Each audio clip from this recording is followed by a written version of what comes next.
Open your Instagram app on your device. Log in your account. Go to your profile picture, top right bottom, tap on here.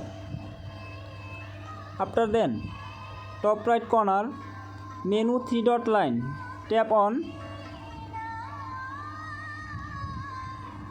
Scroll, find account center, then choose and click this option.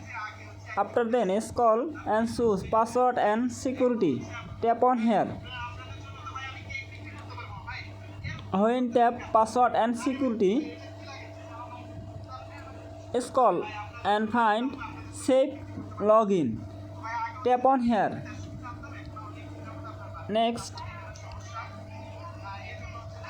select and find use username Instagram, tap on here.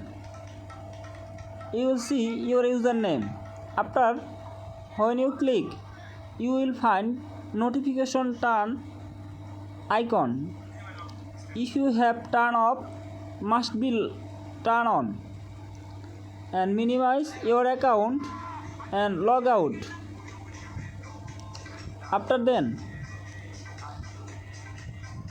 go search browse and search Instagram, then tap on login